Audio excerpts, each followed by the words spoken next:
أعوذ بالله من الشيطان الرجيم. بسم الله الرحمن الرحیم۔ سورہ الشورى، سورہ شورا کا پہلا رکوع نمبر 1۔ حامیم عین سین قاف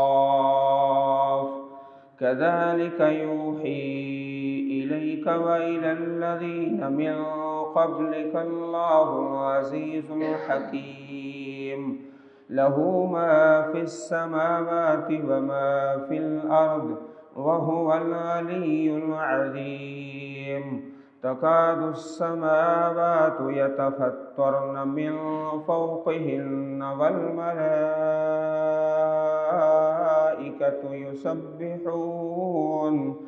يسبحون بحمد ربهم ويستغفرون لمن في الأرض ألا إن الله هو الغفور الرحيم والذين اتخذوا من دونه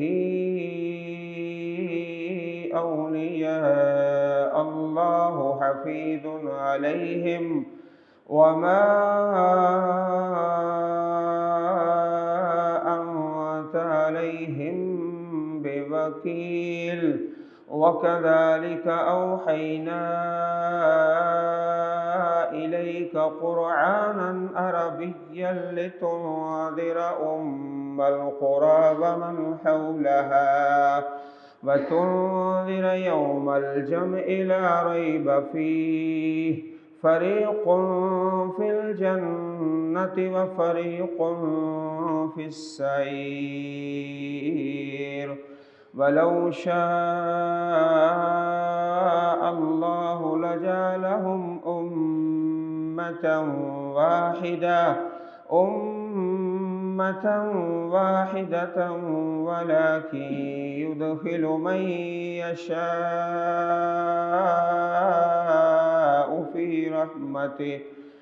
في رحمته والظالمون ما لهم من ولي ولا نصير أم اتخذوا من دونه أولياء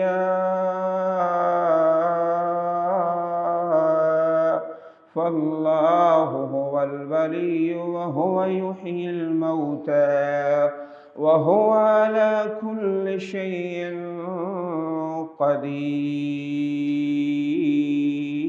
قدیر۔ سورہ شورا مکی صورت ہے اور 5 اس کے رکوع ہیں، 53 آیات ہیں۔ شورا کے لفظ سے ہی آپ اندازہ فرما چکے ہوں گے کہ اس سورہ مبارک میں مشورہ کے متعلق بیان ہے اور اجتماعی زندگی۔ ایک ہے کہ انسان اکیلا ہی اللہ تعالیٰ کی توحید پر قائم ہو جائے، اور ایک ہے پورے معاشرے میں توحید کا بول بالا۔ یہ مضمون سورہ شورا میں بیان ہوگا کہ پورے معاشرے میں اجتماعی طور پر اللہ تعالیٰ کی توحید کا چرچا کیا جائے اور مشورہ کی اہمیت۔ پورے قرآن پاک میں 2 صورتیں ایسی ہیں جن کے شروع میں 5 حروف مقطعات ہیں، 5۔ ایک سورہ مریم ہے، اس میں 5 حروف مقطعات اکٹھے ہیں، کاف ہا یا عین صاد، 5 حرف اکٹھے ہیں اور 5 حروف مل کر ایک آیت بنتی ہے۔ یہ جو ہے سورہ شورا، اس کے اندر 5 حروف ہیں لیکن 2 الگ ہیں اور 3 الگ ہیں۔ حامیم ایک آیت کریمہ، عین سین قاف دوسری آیت کریمہ۔ اس کے علاوہ کوئی صورت ہے جس کے شروع میں 4 ہیں، 3 ہیں، 2، 1 اور کئی ایسی صورتیں ہیں جن کے شروع میں کوئی حروف مقطعات نہیں ہیں، تو 2 صورتیں ایسی ہیں جن کے شروع میں 5 حروف مقطعات ہیں۔ ان میں سے ایک یہ سورہ مبارکہ ہے، سورہ الشورى۔ اس کے اندر اللہ تعالیٰ کی حکمت اور اللہ پاک کا غلبہ اور رعب اور دبدبہ، اللہ تعالیٰ کی طرف سے جو وحی نازل ہوتی ہے اس کی تفصیلات ہیں پہلے رکوع کے اندر۔ كَذَلِكَ يُوحِي إِلَيْكَ وَإِلَى الَّذِينَ مِن قَبْلِكَ، اسی طرح وحی کرتا ہے تیری طرف، الیکا آپ کی طرف، وَإِلَى الَّذِينَ مِن قَبْلِكَ اور ان لوگوں کی طرف جو تو اس سے پہلے تھے۔ اللہ تعالیٰ العزیز جو سب پر غالب ہے، الحکیم کمال حکمت والا ہے۔ جس طرح پہلے بھی کئی مرتبہ عرض کیا گیا ہے کہ جہاں رب تعالیٰ کے 2 نام آتے ہیں تو وہاں تیسرا خود بخود تلاش کرو۔ تو یہاں عزیز غالب ہے۔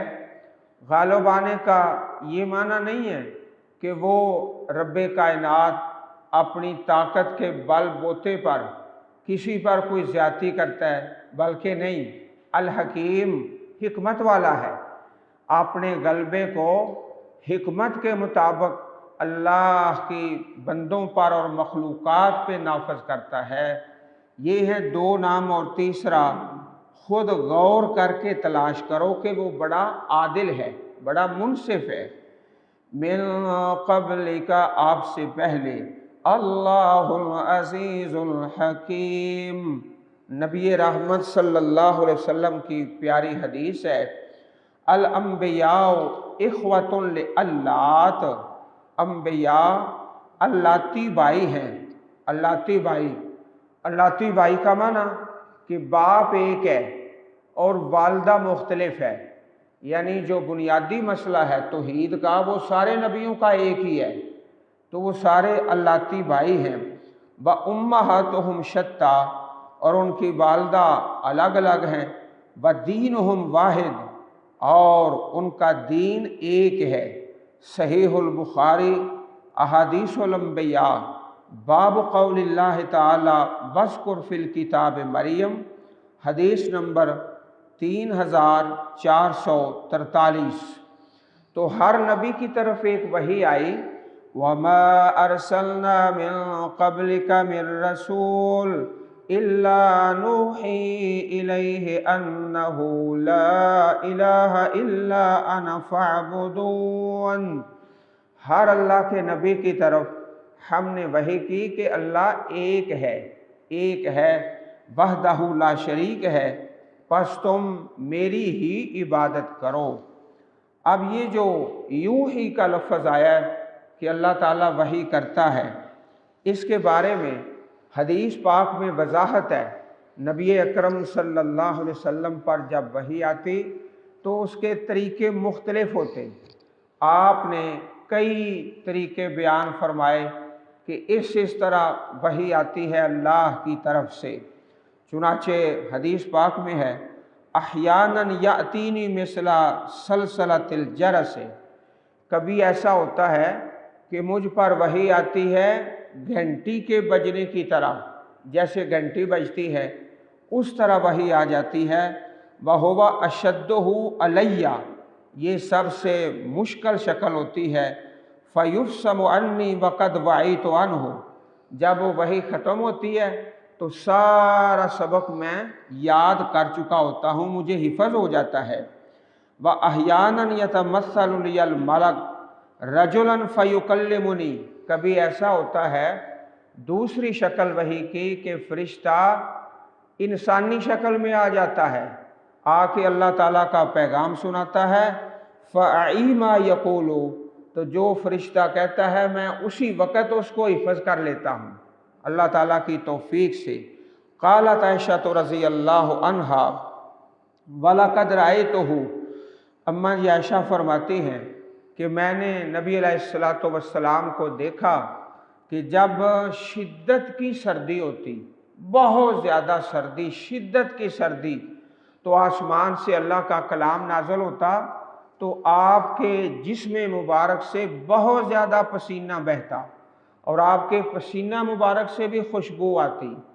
اتنی سخت حالت ہوتی نزول وحی کی کہ باوجود شدت کی سردی کے بہت زیادہ پسینہ بہتا اور اللہ کے پاک نبی علیہ الصلوۃ والسلام اس کلام کو حفظ کر لیتے۔ صحیح البخاری باب بدء الوحی الی الرسول صلی اللہ علیہ وسلم، باب نمبر 2، یہ صحیح بخاری شریف کے شروع میں ہے۔ وحی کی شکلیں مشہور سیرت النبی کی کتاب ہے الرحیق المختوم، مولانا صفی الرحمن مبارک پوری رحمہ اللہ رحمتم واسعہ، وہ بڑی جامع کتاب ہے سیرت النبی کے عنوان پر، اردو میں بھی ہے اور عربی میں بھی ہے اور انگلش میں بھی ہے، ہر زبان میں میسر ہے۔ اس کے اندر 7 قسمیں بتائی ہیں، وحی کی 7 قسمیں جو اللہ تعالیٰ کی طرف سے کلام نازل ہوتا ہے۔ لَهُ مَا فِي السَّمَاوَاتِ وَمَا فِي الْأَرْضِ، اسی کا ہے جو کچھ آسمانوں میں ہے اور جو کچھ زمین میں ہے۔ وَهُوَ الْعَلِيُّ الْعَظِيمُ، اور وہی بے حد بلند بڑی عظمت والا ہے، بڑی عظمت والا ہے۔ تَكَادُ السَّمَاوَاتُ يَتَفَطَّرْنَ مِن فَوْقِهِنَّ، قریب ہے کہ آسمان اپنے اوپر سے پھٹ پڑے۔ تو یہ پھٹنے کے 2 سبب ہیں، ایک تو اللہ تعالیٰ کی عظمت اور جلال اور روب اس قدر ہے کہ قریب ہے کہ آسمان پھٹ جائیں، اور 7واں جو آسمان ہے وہ پھٹے اور 6 آسمان پہ گر پڑے، اور پھر وہ دونوں 5ویں آسمان پہ گر پڑے، اور پھر وہ تینوں 4تھے آسمان پہ۔ اس قدر اللہ پاک کا روب اور دبدبہ اور ہیبت اور جلال ہے۔ دوسری وجہ جو سورہ مریم میں ہے کہ جب انسان شرک کرتا ہے اور کہتا ہے کہ اللہ تعالیٰ کی اولاد ہے، اس قدر بری بات ہے کہ اس بری بات سے آسمان پھٹ جائیں اور زمین شق ہو جائے۔ یہ 2 سبب ہیں آسمانوں کے پھٹنے کے۔ من فوقہن والملائکۃ یسبحون بحمد ربہم، اور فرشتے اپنے رب کی حمد کے ساتھ تسبیح کرتے ہیں۔ یسبحون تسبیح کا معنی کہ اللہ تعالیٰ ہر عیب سے پاک ہے، اور بحمد، حمد کا معنی کہ اللہ تعالیٰ تمام خوبیوں کا مالک ہے، اور یسبحون ہر نقص اور عیب اور کمی سے پاک ہے۔ اللہ تعالیٰ کے فرشتے تسبیح پڑھتے ہی رہتے ہیں۔ چنانچہ حدیث پاک میں آتا ہے، پیارے رسول علیہ الصلوۃ والسلام کا پیارا فرمان، انی ارا ما لا ترون، لوگوں جو میں دیکھتا ہوں وہ تم نہیں دیکھتے، واسمع ما لا تسمعون، اور جو میں سنتا ہوں وہ تم نہیں سنتے، اتت السماء وحق لها ان تئت، آسمان کانپ رہے ہیں اور یہی ان کے لیے مناسب ہے کہ اللہ تعالیٰ کے جلال اور روب سے وہ کانپتے ہیں۔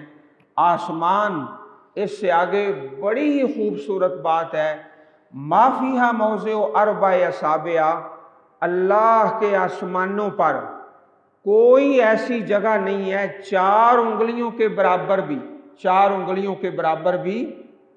کوئی جگہ خالی نہیں، مگر وہاں اللہ تعالیٰ کا کوئی نہ کوئی فرشتہ کھڑا ہے، کوئی سجدہ کر رہا ہے اور اپنی پیشانی اللہ کے سامنے جھکائے ہوئے ہے۔ 4 انگلیوں کے برابر بھی جگہ خالی نہیں ہے۔ ما فیہا موضع 4 اصابع الا وملک واضع جبہتہ ساجدا للہ، 4 انگلیوں کو اگر آپ پنجابی میں کہیں گے نا تو مزید اس سے بھی بہتر ہو جائے گا اور بات سمجھ آ جائے گی۔ اللہ کا فرشتہ اپنی پیشانی رکھے ہوئے ہے، اللہ کے سامنے سجدہ کر رہا ہے۔ واللہ لو تعلمون ما اعلم لضحکتم قلیلا ولبکیتم کثیرا، اللہ کی قسم اگر تم جان لو جو میں جانتا ہوں تم تھوڑا ہنسا کرو اور زیادہ رویا کرو، زیادہ رویا کرو۔ وما تلذذتم بالنساء الی الفرش ولخرجتم الی السوداء تجأرون الی اللہ۔ جامع ترمذی کتاب الزہد حدیث نمبر 2312۔ تو اس حدیث پاک میں اللہ تعالیٰ کے رعب اور جلال اور فرشتوں کی عبادت کا ذکر ہے۔ وَيَسْتَغْفِرُونَ لِمَنْ فِي الْأَرْضِ، اور استغفار کرتے ہیں اس کے لیے جو زمین میں ہے۔ لمن، یہ من جو ہے یہ عام ہے۔ اللہ تعالیٰ کے فرشتوں کی دعا بڑی خوبصورت دعا ہے۔ عزیز بھائیوں، یہی دعا شروع کر دو۔ اللہ کے فرشتے لمن فی الارض، ہر اس کے لیے جو زمین میں ہے۔ مومن کے لیے بھی دعا کر رہے ہیں، کافر کے لیے بھی، مشرک کے لیے بھی، فاسق اور فاجر کے لیے بھی، لیکن اس دعا کی کیفیت کا فرق ہے۔ مومن کے لیے کیا دعا کرتے ہیں؟ اللہم اغفر لہ، اللہم مرحمہ، اے اللہ اس کو بخش دے، اے اللہ اس پہ رحمت فرما اور نیکی پر استقامت نصیب فرما۔ یہ تو دعا کرتے ہیں مومن کے لیے۔ کافر اور مشرک کے لیے بھی دعا کرتے ہیں، یا اللہ جو مشرک ہے اس کی شرک سے جان چھڑا دے، اسے توحید والا بنا دے۔ کافر کے لیے دعا، اللہ اسے کفر سے بچا اور اسلام کی توفیق نصیب فرما۔ کافر کے لیے بھی دعا، مشرک کے لیے بھی دعا، مومن کے لیے بھی دعا، فاسق اور فاجر کے لیے بھی دعا۔ فاسق اور فاجر کون ہے؟ جو نافرمان ہے، جو اللہ تعالیٰ کی اطاعت سے نکل چکا ہے، اس کے لیے بھی دعا کہ یا اللہ اسے اپنی اطاعت میں واپس لے آ اور اسے توبہ کی توفیق عطا فرما۔ عزیز بھائیوں، یہ دعا شروع کر دو جو اللہ کے فرشتوں کی ہے اور یہ سب سے اچھی دعا ہے۔ وَيَسْتَغْفِرُونَ لِمَنْ فِي الْأَرْضِ، اور ان لوگوں کے لیے بخشش کی دعا کرتے ہیں جو زمین میں ہے۔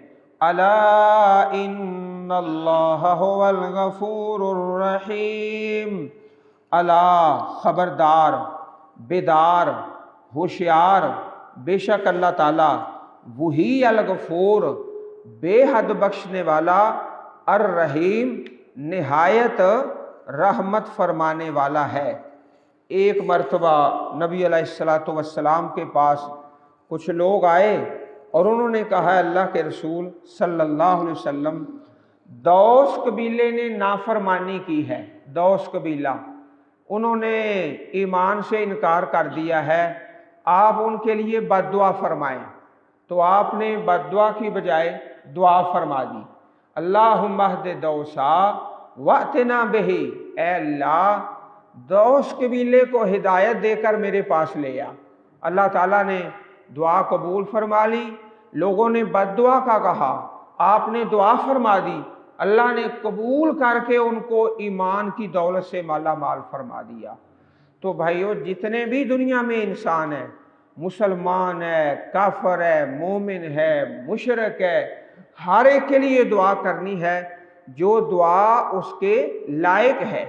جو کافر مشرک ہے وہ بھی تو ہمارے باپ کی اولاد ہے، حضرت آدم علیہ السلام کی، ان کی بھی خیر خواہی جس طرح اللہ کے فرشتے کرتے ہیں۔ اللہم اہد دوسا وات بہم، اے اللہ دوس قبیلے کو ہدایت دے اور انہیں لے آ۔ صحیح البخاری کتاب الجہاد باب الدعاء للمشرکین بالہدی، حدیث نمبر 2937۔ والذین اتخذوا من دونہ اولیاء اللہ حفیظ علیہم، اور وہ لوگ اتخذوا جنہوں نے پکڑا، من دونہ اللہ کے علاوہ اولیاء کارساز، اللہ حفیظ علیہم اللہ تعالیٰ ان پر نگران ہے۔ وَمَا أَنْتَ عَلَيْهِمْ بِوَكِيلٍ، اور آپ ہرگز ان کے کوئی ذمہ دار نہیں ہیں۔ آپ کا کام بس پہنچا دینا ہے، آپ پہنچا دیں۔ کار ساز، مددگار، مشکل کشا صرف اللہ احکم الحاکمین ہے، اور جن لوگوں نے اس بات کے برعکس دوسروں کو اپنا معبود بنایا ہے، اللہ ہی ان پر نگہبان ہے، نگران ہے اور محافظ ہے۔ پھر وہی عنوان شروع ہوتا ہے جو اس رکوع کے شروع میں تھا، اللہ تعالیٰ کی طرف سے کلام کا نازل ہونا۔ وَكَذَلِكَ أَوْحَيْنَا إِلَيْكَ قُرْآنًا عَرَبِيًّا لِتُنذِرَ أُمَّ الْقُرَىٰ وَمَنْ حَوْلَهَا، اور اسی طرح ہم نے وحی کی آپ کی طرف قرآن عربی زبان میں کتاب اللہ کو اتارا، اس لیے کہ تمام زبانوں سے زیادہ فصیح ہے اور بلیغ ہے، اس کے اندر معنی زیادہ ہیں، تاکہ آپ ڈرائیں۔ ام القریٰ، بستیوں کی ماں، قریٰ جمع قریۃ کی، بستیوں کی ماں۔ تو بستیوں کی ماں کون سی ہے؟ مکہ مکرمہ۔ ومن حولہا، اور ان لوگوں کو جو اس کے ارد گرد ہیں۔ ارد گرد سے مراد ساری دنیا کو آپ ڈرائیں اور ان کو پیغام پہنچائیں۔ وَتُنذِرَ يَوْمَ الْجَمْعِ، اور آپ ڈرائیں یوم الجمع، جمع ہونے کے دن سے، اکٹھا کرنے کے دن سے، قیامت کے دن سے آپ ان کو ڈرائیں۔ لا ریب فیہ، اس میں کوئی شک نہیں۔ فریق فی الجنۃ وفریق فی السعیر، انسانوں کے گروہ بن جائیں گے، ایک گروہ جنت میں ہوگا اور دوسرا فی السعیر، بھڑکتی آگ میں۔ نبی اکرم صلی اللہ علیہ وسلم کو مکہ مکرمہ سے بڑی محبت تھی، بہت زیادہ پیار اور انس، چنانچہ جب آپ کو نکالا گیا مکہ مکرمہ سے تو آپ نے مکہ مکرمہ کو مخاطب کر کے ایک بڑا خوبصورت جملہ ارشاد فرمایا، واللہ انک لخیر ارض اللہ، اللہ کی قسم اللہ کی زمین سے سب سے زیادہ خیر والا شہر مکہ مکرمہ ہے۔ خیر ارض اللہ و احب ارض اللہ الی اللہ، اللہ تعالیٰ کو زیادہ محبوب ہے، خیر والا بھی ہے اور محبوب والا بھی ہے۔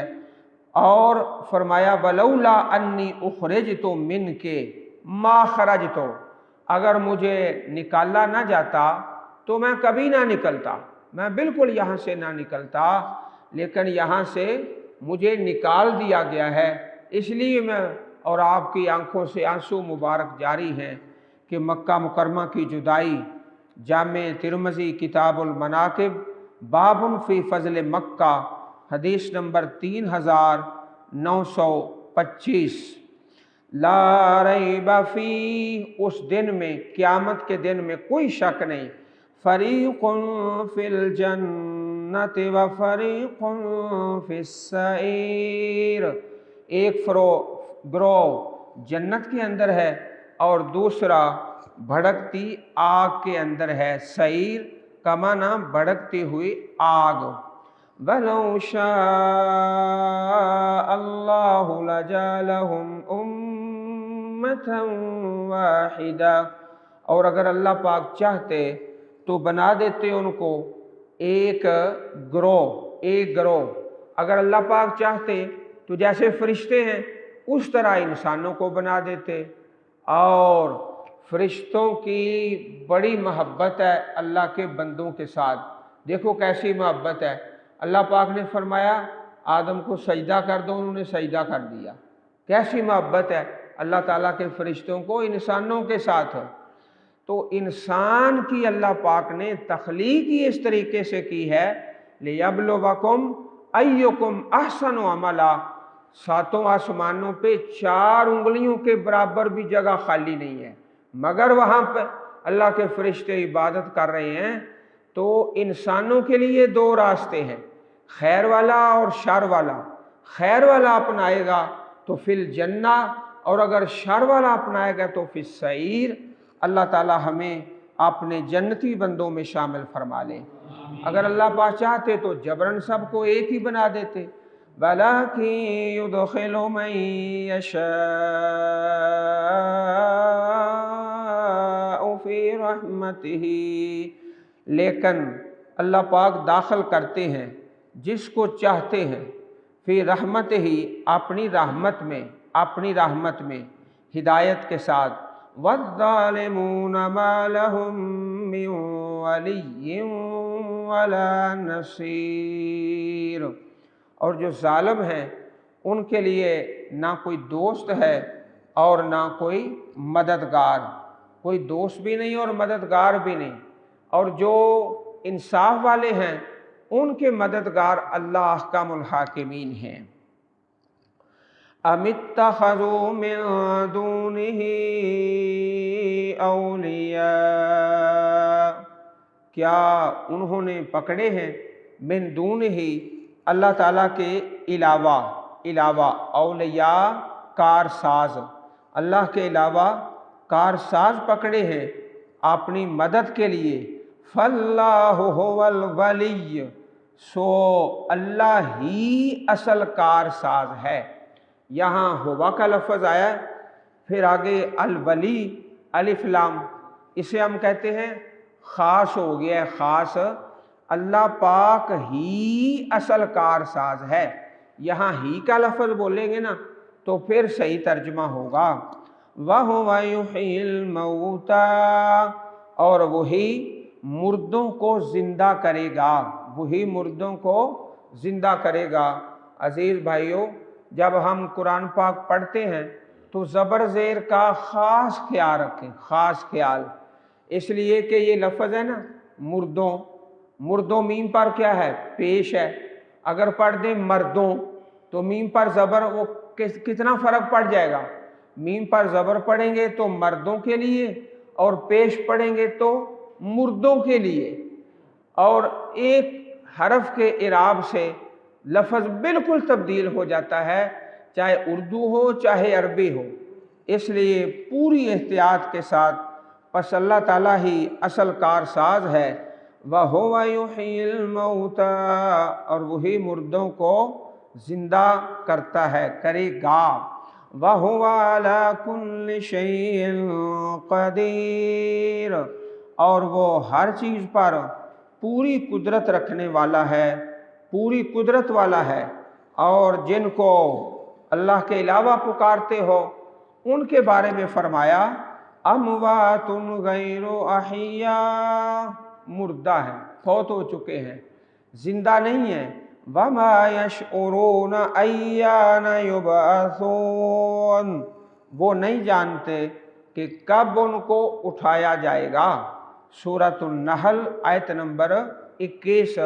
اس بات کا شعور نہیں ہے کہ قبروں سے کب اٹھایا جائے گا اور میدان محشر میں کھڑا کیا جائے گا، اس کا علم بھی اللہ احکم الحاکمین کے پاس ہے۔ اللہ تعالی ہمیں اپنی توحید کی سمجھ عطا فرمائے۔ عزیز بھائیوں، اس سے قبل اس طرح کی سورہ مبارکہ جو گزری ہے وہ ہے سورہ زمر۔ سورہ زمر کے اندر توحید، اور سورۃ الشورى کے اندر اجتماعی، کہ پورے معاشرے میں اجتماعی طور پر اصلاح کر کے اللہ کی توحید کا غلبہ اور بول بالا کر دیا جائے۔ اللہ تعالی ہم سب کو توفیق عطا فرمائے۔ رب کائنات دین پہ زندہ رکھے اور دین پہ مارے۔ اللہم احفظ بلدنا و بلاد المسلمین، اللہم اشف مرضانا و مرضى المسلمین، اللہم ادفع عنا هذا الداء والوباء، اللہم احفظنا من بین ایدینا ومن خلفنا وعن ایماننا وعن شمائلنا، ربنا اغفر لنا ولإخواننا الذين سبقونا بالإيمان ولا تجعل في قلوبنا غلا للذين آمنوا ربنا إنك رؤوف رحيم. سبحان ربك رب العزة عما يصفون وسلام على المرسلين والحمد لله رب العالمين.